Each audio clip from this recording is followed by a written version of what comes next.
আইন কি শুধু সাধারণ মানুষের জন্যই, নাকি পুলিশের গাড়ির ক্ষেত্রেও একই আইন প্রযোজ্য?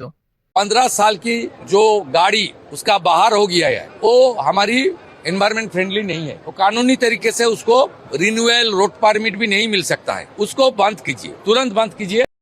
আমাদের শিশুবাড়িতে একটি ট্রাফিক পুলিশের গাড়ি আসে এবং সেই গাড়ির নাম্বার প্লেট যখন সরকারি পোর্টালে যাচাই করি আমি তো অবাক। তো সেই গাড়ির ফিটনেস ফেল, ইন্স্যুরেন্স ফেল এবং পলিউশনও ফেল। ইন্স্যুরেন্স ফেল হয়েছে 2018-এ এবং ফিটনেস ফেল হয়েছে 2020-তে। আপনারাই দেখুন। এখানে একটা প্রশ্ন উঠেই আসে, যে বিভাগ প্রতিদিন মানুষের গাড়ির কাগজপত্র পরীক্ষা করে, ইন্স্যুরেন্স ফেল থাকলে ফাইন মারে, পলিউশন ফেল থাকলে ফাইন মারে, সে বিভাগের ক্ষেত্রেও কি একই নিয়ম প্রযোজ্য নয়? তাদের নিজেদের গাড়িও কি একই নিয়মে চালানো উচিত নয়?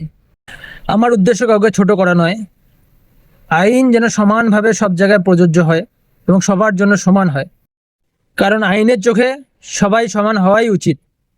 আপনাদের কি মত? আইন সবার জন্য সমান হওয়া উচিত কিনা কমেন্টে জানাবেন।